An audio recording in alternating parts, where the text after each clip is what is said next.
Okay, hi, welcome back to another video. So as you have seen from the title and the thumbnail, today we are going to be talking about every single book I read in 2025. I'm filming on the floor because these are all the books over here. All the physical ones at least. The digital ones, I'll leave the covers up above. And I think this is the last video of my reading wrap up for 2025. So best books and worst books are already up on my channel. I'll link them up above if you would like to check them out. And this is just a very fast review of every single book I read. So they won't be longer than like a few sentences, and I'll just tell you the gist of what I felt while reading it, and then also the rating. I've done this quite a few times as well. So yes, without further ado, let me pull up my list. I'll be referring to my phone over here because I wrote them all down. And I will go by the order of the earliest read to the latest read. I also wanted to add that I read a total of 71 books in 2025. So yeah, I'll put the counter up there also. So first book I read was Twice Shy. I don't remember how I felt reading this, but I do remember them annoying each other. And the funny thing is, every time I see this cover, I don't think that I've read it, but then when I read the plot, then I understand like, oh, I actually read it, that kind of thing. I gave it 4 stars. Next is God of the Woods. I don't remember anything from this book. I gave it 2.25 stars. Wedding People, it was just okay, 3.5 stars. Now you get to see me struggle. Okay, I can do this. I can do this. A Magical Girl Retires. This has very strong Sailor Moon vibes. It had quite a few heavy topics, but the writing style felt like it was meant for a younger audience. It is very thin as well, very beautiful cover. Thank you so much to Times Reads for sending me most of these review copies as well. 3 stars. Okay, I also have this. A Novel Love Story by Ashley Poston. I really love the premise, but the female main character was irritating me by her actions. 3.5 stars. The Off Limits Rule by Sarah Adams. This book made me realize how far Sarah Adams has come in terms of her writing. 2.25 stars. Knives, Seasoning, and a Dash of Love.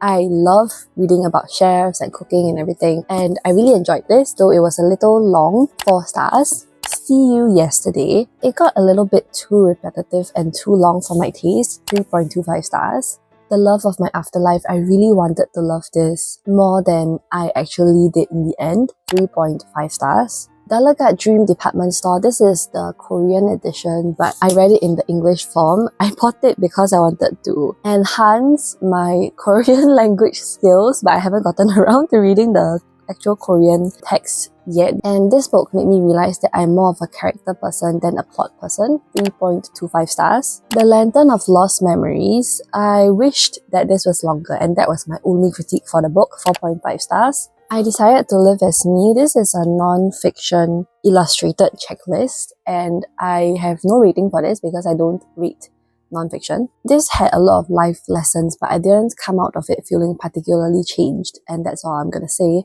Marigold Mind Laundry.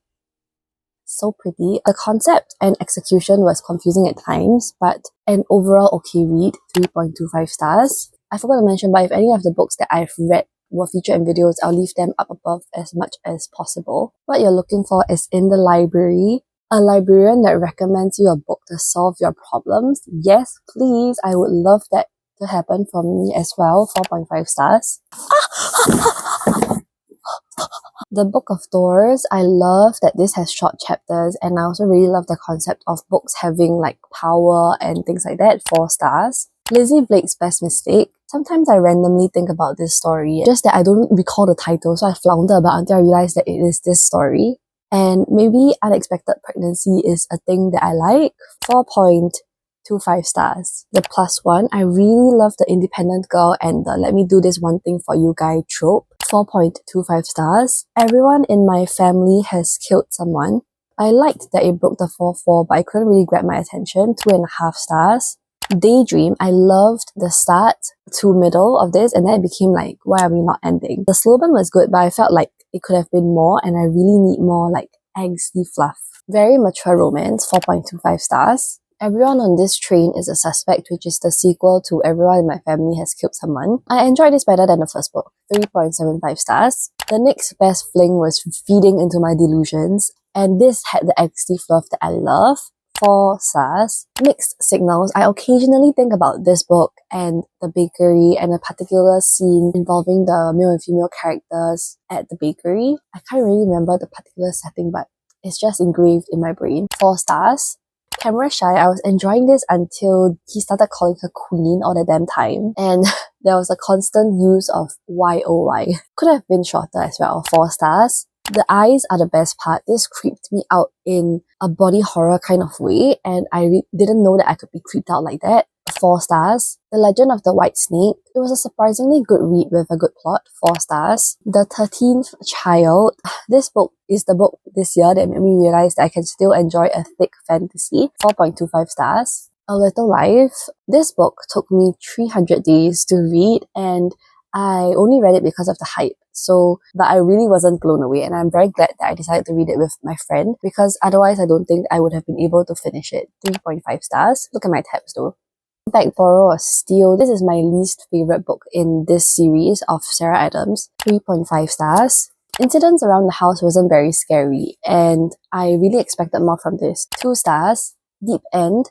I enjoyed this, but it's not like a super fave of mine from Ali Hazelwood. 4 stars. The Crash. I liked that it had short chapters and I could read this really quickly. 3 stars. Oh, Out of the Woods. I'm really sad that I didn't like this as much as Out on a Limb. 3.25 stars. The Love Haters. I read the majority of this book in one sitting. 4.25 stars. Feybound. It kept my interest for the first half, but then I got bored. 3.25 stars. Oh, One Dark Window. I see why this book and this series as a whole is hyped. 4 stars.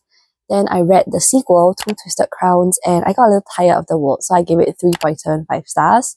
Oh, Business Casual. It has the greenest flag of a male main character, and I really love this book so much. I teared at the last part. 4.75 stars. The Baby Dragon Cafe. I wanted to love this, but the writing made the story seem kind of juvenile. 2.25 stars. And I saw someone else saying that if you replace the dragons with dogs in this, nothing would change, and I had to agree. Heartless Hunter, the first fantasy series in a long time where I read it and I was kicking my feet and giggling and reading non-stop in a super long time. 4.75 stars.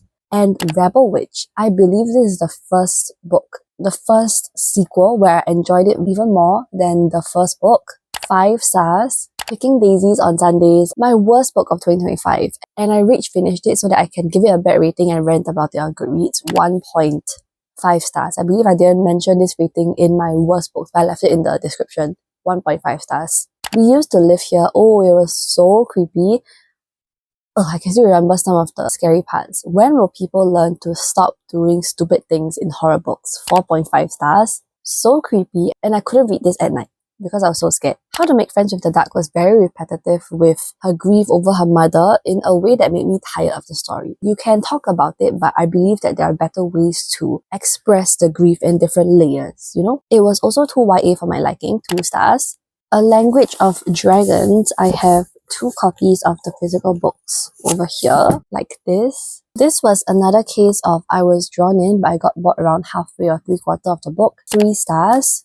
What Happens in Amsterdam? Funnily enough, the most memorable part of this story was when she was exploring the new place that she was renting in Amsterdam, and then it was like very like run down, and there was like a bathtub in the middle of the room that leaked, and then it caused the whole apartment to flood. That was the most memorable part of the story for me. 3.25 stars. A Court of Thorns and Roses. I only started to understand the hype around this series about halfway through. 4 stars.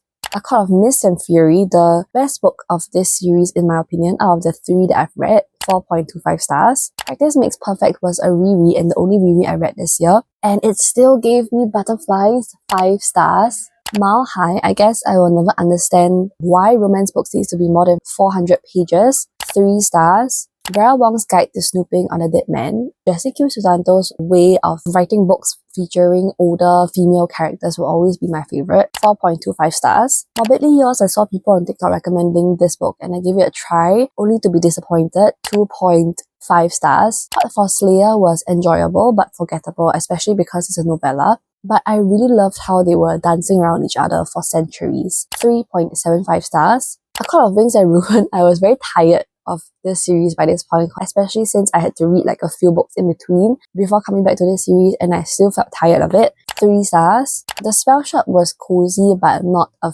fave. 3 stars. The Undertaking of Heart and Mercy was a slightly better version of Morbidly Yours, but also a slightly less better version of Divine Rivals. 3.25 stars. A Witch's Guide to Magical Innkeeping. It was really cozy, I really enjoyed it, and I loved the skeletal chicken in this. 4.5 stars. The Year of the Witching. It reminded me of a bad version of this K-drama called Save Me. 1.75 stars. Say You'll Remember Me. I'm very sad that I haven't been super enjoying Abby Jimenez's recent contemporary romances. 3.25 stars.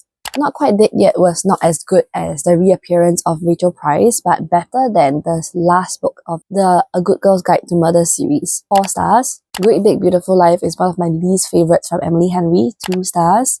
Fake Skating is my least favourite Lynn Painter YA works. 3 stars. The Nightmare Before Christmas. I really wanted to read about Christmas, not about the politics. 3 stars.